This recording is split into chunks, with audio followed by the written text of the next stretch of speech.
जो अपने को ओझा कहते हैं। ओझा का मतलब यहाँ जातीय उपाधि से नहीं है। ओझा का मतलब ये है जो कहते हैं कि भूत प्रेत को हम बस में रखते हैं, हम जैसा चाहें किसी का भूत उतार देते हैं, किसी पर भूत चढ़ा देते हैं। इतनी आकर्षक इनकी विज्ञापनबाजी होती है टीवी चैनलों पर, और अखबारों तक में अपना विज्ञापन देते हैं। अखबारों में इनके विज्ञापनों को पढ़ करके, टीवी चैनल्स में इनके भ्रामक अंधविश्वास बढ़ाने वाले इस प्रकार के टोने टोटकों को देख करके देश के लाखों करोड़ों लोग इसके शिकार होते हैं। भारत सरकार अपने को धर्मनिरपेक्ष कहती है, कायदे से ऐसे लोगों पर कानूनी कार्रवाई होनी चाहिए।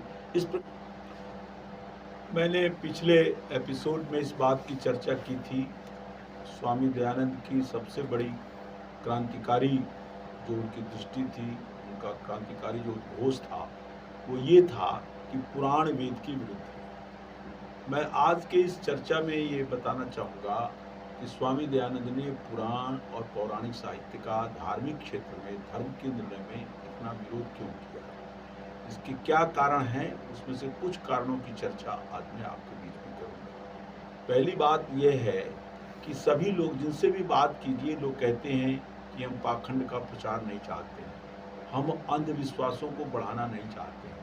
कोई भी सांप्रदायिक गुरु या कोई भी मजहब, मत, पंथ या धर्म का प्रचारक ये नहीं कहता है कि मैं पाखंड का प्रचारक हूँ, मैं अंधविश्वास का प्रचारक हूँ।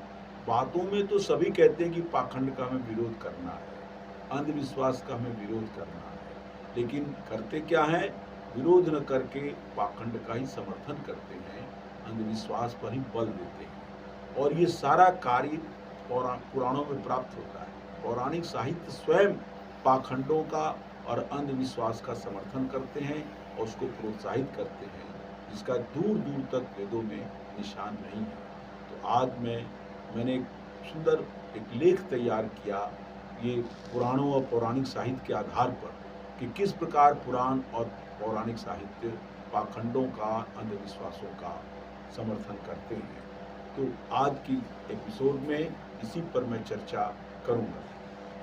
आप देखेंगे कि गांव में या नगरों में तक में भी आम जनता में भूत प्रेत, अनपढ़ जनता से लेकर शिक्षित महानुभावों के मन मस्तिष्क में भूत प्रेत के प्रति इतना अंधविश्वास का भाव पाया जाता है, इतना भय समाया हुआ है कि अंधेरी रात में कोई व्यक्ति सुनसान बगीचे से चला जाए तो किसी चोर को देख ले, किसी गलत आदमी को देख ले तो समझता है कि भूत है, ये प्रेत है। कुछ लोग तो हनुमान चालीसा पढ़ने लगते हैं। इसी प्रकार मस्तिष्क विकार हो जाए, सन्निपात इत्यादि रोग हो जाए तो उसमें जो व्यक्ति प्रलाप करता है, बड़बड़ाता है, तो उसे भूत का बकना बतलाते हैं कि इसके देह पर भूत आ गया है, ये प्रलाप कर रहा है। कोई झगड़ालू पड़ोसी किसी के घर में विरोध भाव में ईंटा बरसा दे, कुछ चीज फेंक दे, तो आदमी डर जाता है। ये नहीं सोचता कि वो किसी पड़ोसी ने किया होगा या किसी दुष्ट व्यक्ति ने किया होगा। वो सोचते हैं कि ये कोई डाकिनी है, कोई पिशाचनी है, कोई ऐसी चीज है जो हमारे घर में ईंट पत्थर बरसा दी है या प्रेत उपद्रव कर रहा है। सुनसान जगह में कहीं आग चमक जाए, देख लें, तो ये नहीं जानते कि आग क्यों चमका, उसकी कारण की जांच करें, कहेंगे कि ये तो राक्षस की माया है। किसी आग लगने का कारण नहीं जान पाए, किसी का खेत जल गया या कहीं अचानक आग लग गई तो कह देंगे ये ब्रह्माग्नि है। और इसमें तुर्रा ये कि गाँव में ऐसे बहुत लोग या नगरों में पाए जाते हैं जो अपने को ओझा कहते हैं। ओझा का मतलब यहाँ जातीय उपाधि से नहीं है। ओझा का मतलब ये है जो कहते हैं कि भूत प्रेत को हम बस में रखते हैं, हम जैसा चाहें किसी का भूत उतार देते हैं, किसी पर भूत चढ़ा देते हैं। ओझा को कुछ इलाके में लोग गुणी कहते हैं, अवध के इलाके में उसको सोखा कहा जाता है और उसी को बिहार के पूर्वांचल के इलाके में भगता कहा जाता है। ये लोग दावा करते हैं कि कर्ण पिशाच होता है, वो जप करके हम उसको बस में कर लेते हैं, नहीं तो ये कर्ण पिशाच बहुत नुकसान कर सकते हैं। ये कहते हैं कि हम ऐसे मंत्र जानते हैं जिससे तिल्ली हम काट लेते हैं। और ऐसे लोग होते हैं जो कहते हैं कौड़ी, एक कौड़ी होती है जो समुद्र से या नदियों से निकलती है, कहते हैं मंत्र जाप से उस कौड़ी में हम ऐसी ताकत भर देते हैं उसको फेंक देंगे तो सांप को नाथ लेंगे, सांप जो है भाग जाएगा, या सांप वशीभूत हो जाएगा तो जहर त्याग कर मेरा अनुयायी बन जाएगा। इसी प्रकार बिहार के कुछ अंचलों में हमने देखा कि चोर को पता लगाने के लिए कटोरा चलाते हैं, कटोरा पर उसमें सरसों और बालू रख देंगे, एक गांव का ओझा या भक्ता या सोखा आएगा और उसको अपने हाथ से पकड़ कर चलाता है, उसको कटोरा हकवा बोलते हैं, और वो चलाकर जनता में भ्रम पैदा करता है। जहाँ जहाँ चोर चोरी करके ले गया है सामान, वहाँ वहाँ ये देखो कटोरा जा रहा है, और कटोरा को ले जाएंगे और किसी व्यक्ति पर चढ़ा देंगे और कहेंगे यही चोर है, और गांव वाले मान भी लेते हैं कि यही चोर है, इसीलिए उसके चोर कटोरा हकवा को बुलाकर चोर का पता लगाते हैं। कुछ लोग कहते हैं कि वर्षा नहीं हो रही है तो हम पुरस्चरण करेंगे। पुरस्चरण का मतलब कोई पौराणिक मंत्रों का जाप करेंगे, इतनी दक्षिणा दो, इतना हमारा भेंट करो, हम पुरस्चरण करेंगे, हम पानी बरसा देंगे। कुछ लोग कहते हैं कि कर्ण पिशाच रख लेंगे, कर्ण पिशाच को हम वश में कर लेंगे, वशीकरण मंत्र का प्रयोग कर लेंगे और शत्रुओं को वश में कर लेंगे। मेरा ये कहना है कि कर्ण पिशाच के द्वारा या पुरस्चरण के द्वारा या वशीकरण मंत्र के प्रयोग से यदि शत्रुओं को वश में किया जा सकता है तो भारत सरकार या कोई भी गवर्नमेंट क्यों रक्षा मंत्रालय में इतना पैसा खर्च करती है। ये वशीकरण मंत्र चला दें, शत्रु वश में हो जाएंगे। और तांत्रिक लोग तो ये भी दावा करते हैं कि तंत्र मंत्र के बल पर हम शत्रु को नाश कर देंगे, हम ऐसा मंत्र पढ़ेंगे कि शत्रु भाग जाएगा, नहीं तो शत्रु जल जाएगा। तो मैं तो कहता हूँ तांत्रिकों में इतना बल है तो ये भारत सरकार या कोई भी देश एक तांत्रिकों का झुंड इकट्ठा कर ले और सीमा पर खड़ा कर दे इनको, ये मंत्र बोलेंगे होम फट स्वाहा, लिखा है इनके किताबों में, तंत्र ग्रंथों में, तो होम फट स्वाहा करके तांत्रिक लोग मंत्र बोलेंगे तो शत्रु भाग जाएंगे। तो क्यों इतना पैसा गवर्नमेंट खर्च करती है? इन तांत्रिकों में दम है तो भारत सरकार को कहें इनको खड़ा कर दिया जाए पाकिस्तान के बॉर्डर पर, जो आतंकी हमला होता है उसको खत्म कर दे। लेकिन ऐसा कुछ नहीं होगा, ये लोगों को बेवकूफ़ बनाने के लिए, ठगने के लिए इस प्रकार तांत्रिकों ने माया जाल फैला रखा है। इसी प्रकार कुछ ऐसे पंडित हैं जो कहते हैं बड़ी से बड़ी बीमारी हो जाए हम महामृत्युंजय मंत्र का जाप कर देंगे, महामृत्युंजय मंत्र बोलकर आहुतियाँ दे देंगे तो बड़ी से बड़ी बीमारी खत्म हो जाएगी। अब ये बेवकूफ़ी की बात का क्या जवाब है? चिकित्सा मंत्री को चाहिए कि जब महामारी फैल जाए, किसी प्रकार की महामारी फैल जाए, बहुत रोग हो जाए, तो इनको बुलाकर पंडितों से महामृत्युंजय मंत्र का जप करा दो। क्या जरूरत है चिकित्सा की, औषधालय की, डॉक्टरों की, वैद्यों की, उनको इलाज करने की कोई जरूरत नहीं है। ये महामृत्युंजय मंत्र के जप से ये रोग को खत्म कर दें। ये पुराणों में इस बात की बातें लिखी हुई है। तांत्रिकों ने इतना छल छद्म फैलाया हुआ है कि आज के इस वैज्ञानिक युग में भी अनेक ऐसे टीवी हैं, टीवी चैनल हैं, अनेक ऐसे पैसे की लालच में इन टीवी चैनलों के मालिक और टीवी चैनलों के एंकर रंग बिरंग कपड़े पहनकर कोई तांत्रिक आता है, कोई महिला जो सजी धजी आती है उस तांत्रिक से प्रश्न करती है और तांत्रिक प्रश्नों का उत्तर देता है। और मूर्ख लोग हजारों की संख्या, लाखों की संख्या में अपने घर बैठे टीवी चैनल्स पर इन तांत्रिकों के पाखंड की बात को सुनते रहते हैं। और ये खुल्लम खुल्ला आज इस वैज्ञानिक युग में प्रचार किया जाता है कि किसी को तंत्र मंत्र चढ़ गया है, भूत प्रेत आ गया है, कोई उस पर बाधा आ गई है, ऊपरी हवा उस पर हो गई है, किसी की बुरी नज़र लग गई है, हम तांत्रिक लोग संपर्क करो, इतना पैसा हमारे खाते में भेज दो, हम ये ताबीज़ देते हैं, इसको गले में पहन लो या आओ हमसे कुछ ले जाओ और ऐसा करो, तुम्हारे ऊपर कोई प्रभाव नहीं पड़ेगा। मैंने एक टीवी चैनल में देखा कि आज के वैज्ञानिक उपकरणों का किस प्रकार दुरुपयोग करते हैं।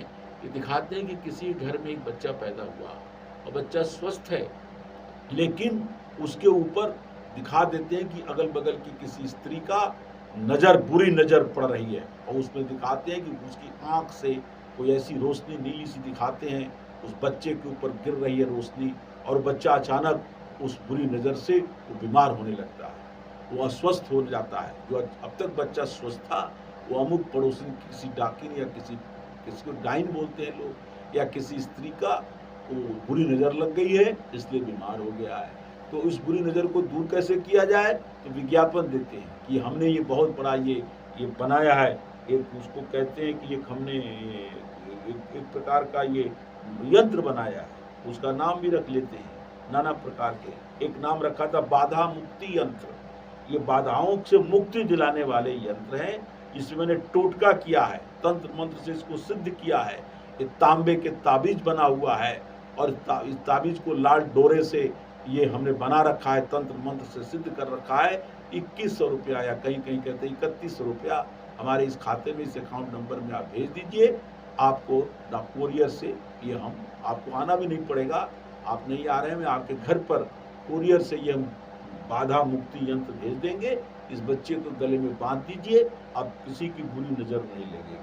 भोले भाले व्यक्ति, कमज़ोर मन वाले लोग धर्म शास्त्रों के नाम पर, देवी देवताओं के नाम पर ये तांत्रिक पाखंडी उनको ठगते हैं, मुंह मांगे उनके धन दौलत को हड़प लेते हैं। और इतनी आकर्षक इनकी विज्ञापनबाजी होती है टीवी चैनलों पर, और अखबारों तक में अपना विज्ञापन देते हैं। अखबारों में इनके विज्ञापनों को पढ़ करके, टीवी चैनल्स में इनके भ्रामक अंधविश्वास बढ़ाने वाले इस प्रकार के टोने टोटकों को देख करके देश के लाखों करोड़ों लोग इसके शिकार होते हैं। भारत सरकार अपने को धर्मनिरपेक्ष कहती है, कायदे से ऐसे लोगों पर कानूनी कार्रवाई होनी चाहिए। इस प्रकार के टोने टोटके का प्रचार विज्ञापनों के माध्यम से प्रतिबंधित होना चाहिए, अखबारों में भी और टीवी चैनल्स पर भी। यदि इनकी वैज्ञानिक परीक्षा होनी चाहिए, जो लोग ऐसा व्यापार कर रहे हैं, बिना परिश्रम किए लूट रहे हैं जनता को, इन पर कार्रवाई होनी बहुत जरूरी है। और मजे की बात यह है कि इन पर कार्रवाई की बात जो करते हैं, जो वैज्ञानिक लोग या बुद्धिजीवी लोग, उनके पीछे पड़ जाते हैं और कहते हैं धर्म का मामला है, ये हमारी आस्था का मामला है। ये आस्था क्या है, धर्म क्या है, ये पाखंड है, विज्ञान विरुद्ध है, इसका विरोध होना चाहिए। और इसके लिए करते क्या है, कोई आ जाता है बाबा, चित्र विचित्र शकल बना लेगा, अजीब सा दाढ़ी बढ़ा लेगा, ऊट पटांग कपड़ा पहन लेगा, कहा जाएगा बहुत बड़ा ये साधु है, बहुत बड़ा ये तांत्रिक है, और बहुत बड़ी इसमें शक्ति सिद्ध हो गई है। यहाँ तक कहेंगे कि किसी के गर्भ नहीं रह रहा हो, तो स्त्री को गर्भ नहीं रहेगा, तो उसके लिए तो डॉक्टर के पास जाना चाहिए, चिकित्सा के लिए जाना चाहिए कि भाई कोई स्त्री गर्भवती नहीं हो रही है तो उसमें क्या दोष है, ये तो भाई चिकित्सा करके उसका इलाज किया जाएगा। लेकिन मूर्ख लोग पाखंडी तांत्रिकों के जाल में बैठ जाएंगे।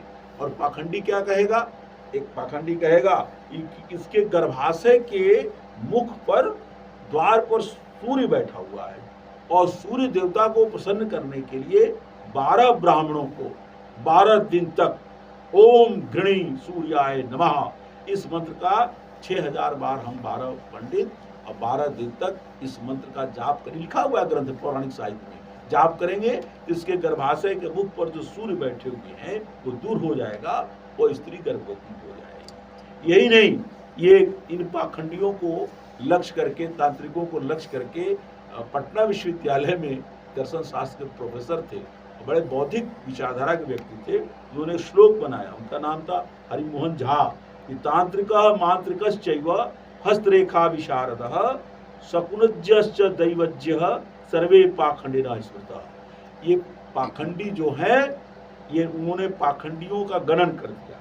एक वो है जो तंत्र के बल पर, दूसरे मंत्र के बल पर, तीसरे हस्तरेखा देख करके, तीसरा शकुन विचार करते हैं और अपने को दैवज्ञ ज्योतिषी बतलाते हैं ज्योतिष के नाम पर। ये सभी पाखंडी लोग हैं, इन पाखंडियों से हमको बचना चाहिए। पाखंड और अंधविश्वास का आधार क्या है, ये स्वामी दयानंद ने बताया। इसके आधार ये तथा कथित धर्म शास्त्र हैं, जिनको हिंदू समाज में, हिंदू समाज के पंडितों ने जो ब्राह्मण कह करके जनता को बेवकूफ बनाने के लिए धर्म शास्त्रों का पुराण का प्रमाण देते हैं। पद्म पुराण है, मैं नाम ले रहा हूँ, पद्म पुराण में भूतों का वर्णन पाया जाता है, और पौराणिक पंडितों ने पाखंड का ये सारा प्रपंच विविध पुराणों के नाम पर रच रखा है। अग्नि पुराण में तंत्र, मंत्र, योग, इंद्रजाल और गुह विद्या आदि नाम दे करके शत्रुओं के नाश के अजीब अजीब उपाय बताए गए हैं। पद्म अग्नि पुराण का श्लोक है, ओम हुम ओम क्षेम अस्त्रम मेटय ओम चूर्णय ओम सर्व शत्रु मर्दय ओम भ्रंग ओम भ्रो ओम फट। ये इस मंत्र को अग्नि पुराण कहता है कि 108 बार जप कर लिया जाए और तांत्रिक लोग इस मंत्र का जप करके डमरू बजा दें तो शत्रुओं की सेना में भगदड़ मच जाएगी, सभी सैनिक हथियार फेंककर भाग जाएंगे। कितना बड़ा पाखंड है जिसका पुराण ये प्रचार करता है। इसी प्रकार अग्नि पुराण में चामुंडा देवी का मंत्र है और कहा जाता है चामुंडा देवी को सिद्ध करो। और चामुंडा देवी कैसे सिद्ध होगी उसके मंत्र लिखे हैं अग्नि पुराण में। ओम चामुंडे किली किली ओम हुम फट ओम फट विदारय ओम त्रिशूलेन छेदय वज्रेण हन दंडेन ताड़य ओम पचपट पाशेन बदबद अंकुशेन कटकट हन हन ओम पातय ओम चामुंडे किली किली हुम फट स्वाहा। ये अग्नि पुराण का ये मंत्र है चामुंडा देवी की सिद्धि के लिए। इसमें लिखा गया है कि इस मंत्र को यदि सिद्ध कर ले तो चामुंडा देवी सिद्ध हो जाएगी और चामुंडा सिद्ध हो जाएगी तो शत्रुओं को डंडे से पीटेगी, त्रिशूल से चीर देगी, रस्से से बांध देगी, अंकुश से भोंक देगी, वज्र से चूट चूट कर देगी और पकाकर खा भी जाएगी। कौन? चामुंडा देवी। उन शत्रुओं को जिन शत्रुओं पर चामुंडा देवी के मंत्र से ये प्रयोग किए जाएंगे। दुनिया के किसी भी देश में इस प्रकार के मंत्रों का बकवास नहीं है। ये हिंदू समाज की मंत्रों के मकर जाल में फंसा हुआ है। तंत्र सारे ग्रंथ है, उसमें ऐसा टोटका बताया गया है कि दुनिया को सुना करके आप दंग हो जाते हैं, दंग कर सकते हैं। देखिए इसमें क्या लिखा है तंत्र सार में, गृहीत्वा शुभ नक्षत्रे अपा मार्गस्य मूलकम लेप मात्रे शरीराणाम सर्वशस्त्र निवारणम। इसमें कहा गया है कि शुभ नक्षत्र में अपा मार्ग, जिसको चिड़चिड़ा बोलते हैं, इसकी जड़ को पीस लो और जड़ को पीस करके शुभ नक्षत्र में पंडित से पूछ कर कोई शुभ नक्षत्र बता देगा, पूरे देह पर लेप कर लो तो कोई व्यक्ति हथियार भी चलाएगा तो चोट नहीं लगेगी। इससे बड़ा गपोड़ा क्या हो सकता है। एक दत्तात्रेय के नाम पर दत्तात्रेय तंत्र है। दत्तात्रेय भी कोई ऋषि रहे होंगे, वो तो असली ऋषि रहे होंगे, लेकिन उस दत्तात्रेय के नाम पर एक तंत्र लिख दिया पाखंडियों ने और उसमें बताया है कि मैं ऐसा उपाय दत्तात्रेय जी बता रहे हैं कि यदि उसका प्रयोग किया जाए तो जो शत्रु हैं उन शत्रुओं को, जो अपना शत्रु किसी को समझता हो तो शत्रु को नपुंसक बना देगा। दत्तात्रेय तंत्र से क्या करना है, बुधे वा शनिवारे वा कृकलाम परिगृह्य च शत्रुर्मुत्रयते यस्य कृकलाम शत्रु निश्चिते। इसका अर्थ यह है कि बुधवार के दिन या शनिवार के दिन किसी कृकला को पकड़ो, संस्कृत में कृकला कहते हैं गिरगिट को, और गिरगिट के पकड़कर वहां गाड़ दो। देखते रहो कि शत्रु कहाँ पेशाब करता है। शत्रु बाहर जहां भी रोड पर किनारे कहीं पेशाब करता है, देखते हुए ताड़े रहो और वहां जब चला जाए तो उस पेशाब वाली जगह पर ले जाकर गिरगिट को गाड़ दो। क्या होगा, लिखने भूमि मध्येसु उद्धते च पुनः सखे नपुंसको भवेत् शत्रु नान्यथा संक्रोधितम। इस दत्तात्रेय तंत्र में लिखा है कि साक्षात शंकर भगवान ने कहा है कि इस भूमि के मध्य में गड़ा हुआ जो जो गिरगिट है उसका बस वो हो जाएगा, वो शत्रु नामर्द हो जाएगा, वो नपुंसक हो जाएगा। ये गुप्त रहस्य दत्तात्रेय को और कोई नहीं स्वयं शंकर जी ने बताया है।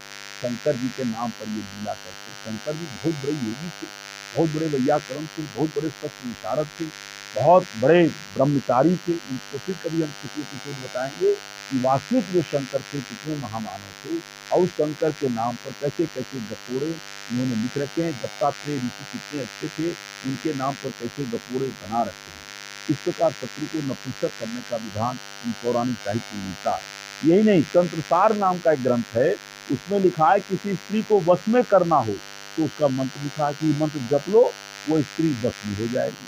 अब मंत्र क्या है, ओम ह्रीं कालिकायै धीमहि तन्नः काली प्रचोदयात् ओम फट स्वाहा अमुकिम आकर्षय। माने जिसको आकर्षित करना है उस स्त्री का नाम ले लो, अमुकिम की जगह उसका नाम ले लो। इस नाम को उसमें द्वितीय व्यक्ति का एक वचन जोड़ दो और ये मंत्र पढ़ लो। मंत्र पढ़ने का क्या होगा परिणाम, वो स्त्री जो है आपके बस में हो जाएगी। आगे तक लिखा गया इस मंत्र का कई बार जब करोगे तो दौड़कर तुम्हारे पास चली जाएगी। यही नहीं, आगे क्या लिखा है, पुष्य रुद्र जटामूलम मुखस्तम कार्येद बुधा तांबुलादो प्रदातव्यम वश्या भवत निश्चितम, कि पुष्य नक्षत्र में रुद्र जटा की जड़ पानी में दे दो, और पानी में भिगा करके और रुद्र जटा की जड़ को धोखे से उस लड़की को, उस महिला को खिला दो। वो खिलाने के परिणाम क्या होगा, तो तुम्हारे बस में हो जाएगा। ये लिखा है।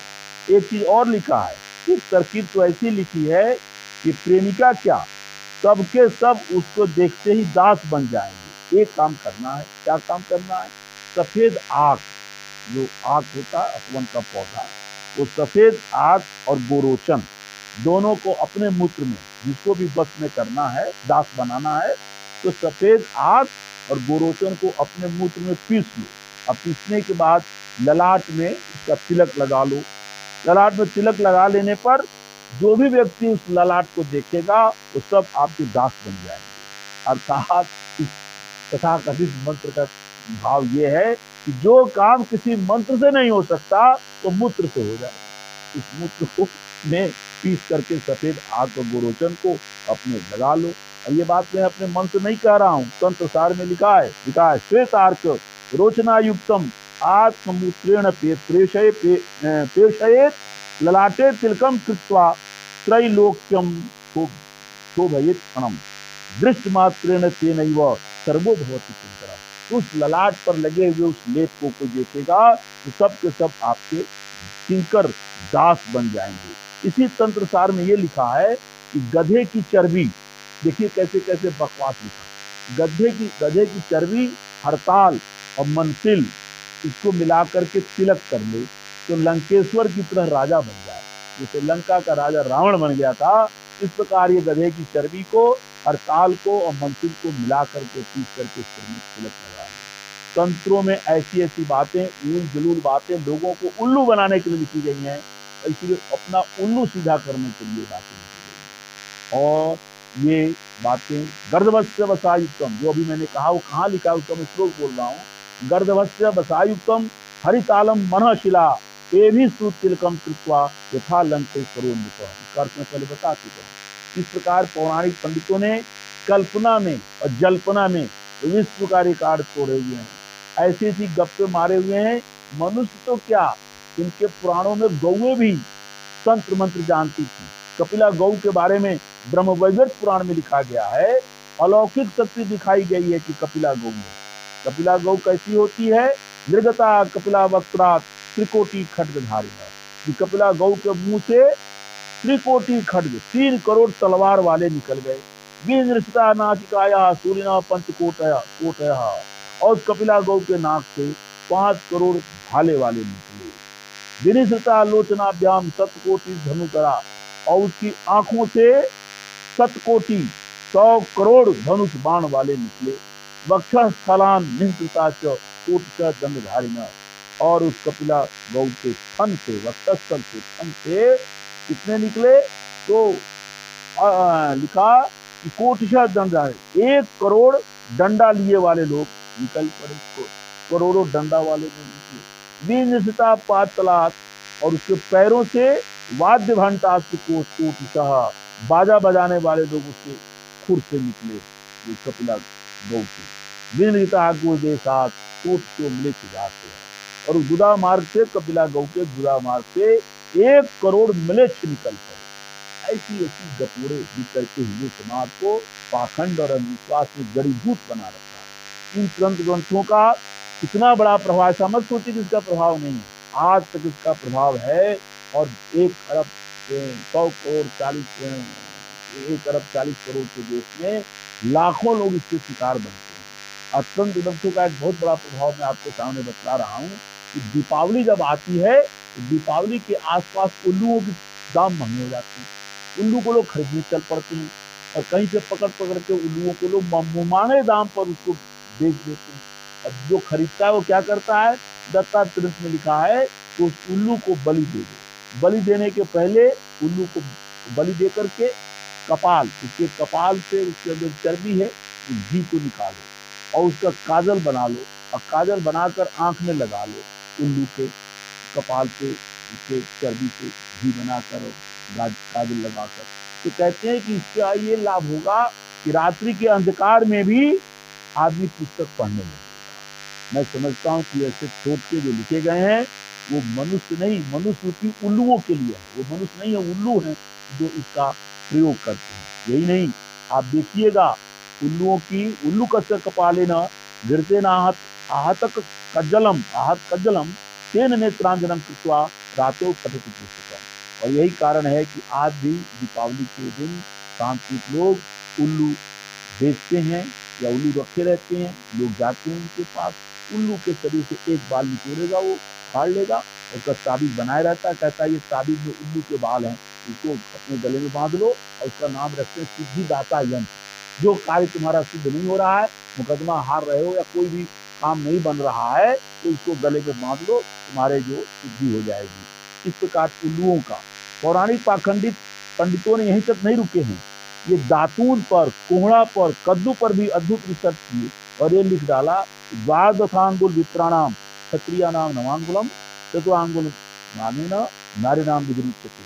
स्मृति संग्रह का श्लोक बोल रहा हूँ कि ब्राह्मणों को चाहिए कि 12 अंगुल की दातून करें, क्षत्रिय लोग 9 अंगुल की दातून करें और स्त्रियां 4 अंगुल की दातून करें। और एक चीज और स्मृति संग्रह में लिखा गया जिसका आज तक प्रभाव भारत के हिंदुओं में देखा जाता है, क्या उस्मांड छेदिका नारी दीप निर्वापक अपमान वंश छेदम अवापनोति खज्जतः सप जन्मति। कोई स्त्री को कोहड़ा नहीं काटना चाहिए। जो कोहड़ा बोलते हैं हमारे यहाँ, कहीं पर काशी फल कहा जाता है, कहीं सीता फल कहा जाता है। आप देखिएगा आज भी उस फल को वो सब्जी बनाने के लिए कोई महिला नहीं काटती, कहती कोई पुराण स्मृति संग्रह में रोक रखा है कि जो स्त्री कोहड़ा काटेगी वो निर्वंश हो जाएगी, वंश छेदम अवापनोति। और दीप निर्वाप का अपमान, और दीपक बुझाना हो तो किसी पुरुष से मत बुझवाओ, बुझाने का काम महिला करेगी। यदि पुरुष बुझाएगा तो वो 7 जन्म तक जुगनू होकर पैदा होगा। उस्मांड छेदिका नारी दीप निर्वापक अपमान वंश छेदम अवापनोति खद्यतः सप जन्मति। तो इस प्रकार के एक आचार्य ने तो यहाँ तक अध्यादेश जारी कर दिया है कि शतभिषा एक नक्षत्र है, उस नक्षत्र में स्नान नहीं करना चाहिए स्त्रियों को। यदि स्त्रियां उस नक्षत्र में स्नान करेंगी तो 7 जन्म तक विधवा होगी। ये स्कंद पुराण में लिखा है। ये गपूरे स्नानम कुर्वन्ति या नार्यः चंद्रे शतभिषाम गते सप्त जन्म भवेयु ताः विधवा दुर्भगा ध्रुवम। अब बताइए शतभिषा नक्षत्र में अब कोई स्त्री के स्नान न करे, और स्नान करके देख ले, कोई हजारों लाखों स्त्रियां प्रतिदिन नहाती हैं, कोई विधवा नहीं हो रही है। ये बकोरे फरमा गए। एक पंडित जी ये फरमा गए कि यदि स्त्री नवमी में स्नान करेगी, नवमी तिथि को, तो पुत्र नाश हो जाएगा। तृतीया में स्नान करेगी तो पति नाश हो जाएगा, और नवमी में करेगी तो पुत्र नाश हो जाएगा, और त्रयोदशी में यदि स्नान करेगी तो उसका अपना ही नाश हो जाएगा। ये बात काल विवेक में लिखा है। नवमी पुत्र नाशाय आत्म विनाशाय त्रयोदशी तृतीया भर्तृनाशाय स्नाने कहा बद्दई बता। ब्रह्मवैद पुराण में यहाँ तो लिखा है यदि स्त्री एकादशी के दिन सेम खाएगी, द्वादशी को पोई खाएगी और त्रयोदशी को बैगन या भाटा खाएगी तो उसका बेटा मर जाएगा।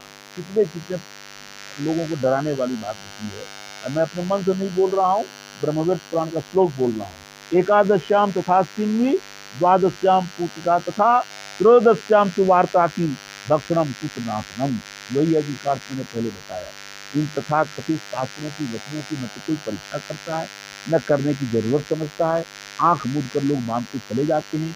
व्यवहार दीपिका नाम के ग्रंथ में लिखा है कि आषाढ़ महीने के शुक्ल पक्ष में रविवार को हाथ में ईसर गत की जड़ बांध ले तो सांप भाग जाएगा। सांप भागेगा इस बांधने से।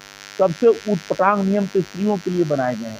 हरितालिका व्रत की कथा में लिखा गया है कि स्त्री व्रत रखती है, अब व्रत के समय में यदि अन्न खा ले तो अगले जन्म में सुअर नहीं बनेगी, तो सुअर बन जाएगी, स्त्री मादा सुअर। और फल खा ले तो बंदरनी हो जाएगी, बानरी बन जाएगी। और जलपान कर ले तो जोंक बन जाएगी, और दूध पी ले तो सांपी बन जाएगी। ये व्रत काल में सब नहीं खाना। अन्नाहारा सुकरी स्यात् फल भक्षे तु मरकटी जल पाने जलौका स्यात् वह पाने भुजन। ये इससे इनके पाखंड बना के स्त्रियों को फंसा रखा है। और फिर लिखा है सोमवारी व्रत करे। आप देखते हैं सोमवारी व्रत में स्त्रियां झुंड के झुंड पीपल के पेड़ के पास चली जाती हैं, चारों परिक्रमा करती हैं, और भीड़ जहाँ देखो पीपल के पेड़ के पास परिक्रमा कर रही स्त्रियां देश में हजारों जगह करती, लाखों जगह करती। उनको देखता हूँ तो मुझे कोली के बैल की याद आ जाती है। कोल्हू के बैल तो चलने अब बंद हो गए। एक सरसों का तेल बेचता है, कोल्हू का बैल कहते हैं, पता नहीं कहाँ पेरता, कोल्हू से पेरता नहीं, कोल्हू से कौन पेरेगा, उतना तेल बनाएगा तेल को, लेकिन नाम रखा कोल्हू। तो कोल्हू को बैल तो चलने बंद हो गए, लेकिन स्त्रियों को पीपल के चारों ओर घूमते देखकर मुझे गांव में अपने बचपन में कोल्हू के बैलों को चलते याद आ जाती है। स्त्रियों के लिए एक से एक कठोर नियम बनाए गए हैं, इसकी समीक्षा स्वामी जी ने सत्यार्थ प्रकाश के 11वें संन्यास में की है। लिखा है कि माघ के जाड़े में प्रातः स्नान, जेठ की गर्मी में निर्जला एकादशी, माने माघ के जाड़े में भोर में कहेंगे नहा लो, और वो भी ठंडे पानी से। जेठ की गर्मी में कहो निर्जला एकादशी, बिल्कुल पानी भी नहीं पीना, 14 घंटे का दिन होता है गर्मी के दिनों में। ये सब चीजें इन्होंने ये बना करके स्त्रियों को ऐसा साध रखा है स्त्रियों पर कि क्या सर्कस वाले अपने जानवरों को साधेंगे, जैसा इन पंडितों ने हमारे हिंदू धर्म की महिलाओं को बना करके साध लिया है। और ये सब नियम इसलिए बनाया है कि पांचों अंगुलियां उनकी घी में रहे, फिर पैसा मिले बिना मेहनत के, दक्षिणा मिले, पैसा मिले, खाएं। चारवाक कह गए थे, चारवाक हमारे दर्शन है कि ऋण कृत्वा घृतम पीजिए, ऋण लेकर के घी पिए। बेचारे उनको तो गाली दी गई कि ऋण लेकर घी पियो, लेकिन जिन्होंने छलम कृत्वा घृतम पीजिए कि छल करके, पाखंड करके, लूट करके वो पी रहे हैं, मतलब धर्म के ठेकेदार बन रहे हैं, उन पर कोई कुछ बोलने वाला नहीं है। तो जिस प्रकार स्वामी दयानंद, लोग पूछते हैं हमसे कि पौराणिक साहित्य का, पुराणों का स्वामी जी ने इतना विरोध क्यों किया, यही कारण है। ये हिंदू समाज को जड़ीभूत बना रखा है। ऐसा नहीं है कि ये पाखंड मुसलमानों में नहीं, ईसाइयों में नहीं है, वहां भी है, लेकिन मैं दावे के साथ कहता हूं कि मुसलमानों के पाखंड, उनका भी खंडन किया ऋषि, ईसाइयों के पाखंड का भी खंडन किया, लेकिन सबसे ज्यादा पाखंड हमारे अंदर है। सबसे ज्यादा बुराइयों से हम इस धार्मिक मामले में ग्रसित हैं, इसलिए हम एकीभूत भी नहीं हो पाते और सत्य वेद धर्म को हम नहीं परख पाते।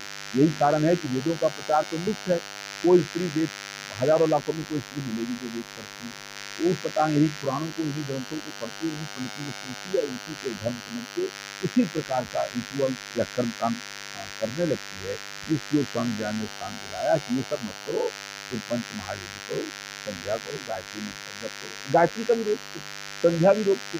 जैसे वाल्मीकि रामायण में आता है कि जानकी भी संध्या करती थी, कौशल्या जी हवन करती थी, मंत्र बोलती थी, अग्निहोत्र करती थी। और ये पंडित रोकते हैं, बड़े बड़े बाबा लोग प्रचार कर रहे हैं गायत्री मंत्र इसलिए को नहीं बोलना चाहिए। अरे गायत्री मंत्र तो स्त्रीलिंग है, और इसलिए न बोले।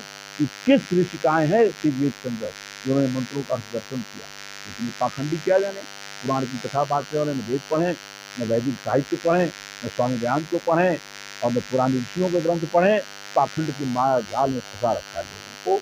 तो ये पुराण और पौराणिक साहित्य का स्वामी दयानंद ने खंडन क्यों किया था, ये इन्हीं पाखंडों और अंधविश्वासों के कारण। इसलिए इससे दूर होना है तो पुराणिक साहित्य को, इन पाखंडों को छोड़कर वेद के शरण में आइए, पंच महायुद्धों को, संस्कार विधि के अनुसार संस्कार को, और इस प्रकार से वैदिक कर्मकांड को प्रोत्साहित कीजिए, पौराणिक कर्मकांड को हतोत्साहित कीजिए, उनसे जनता जनार्दन को बचाइए।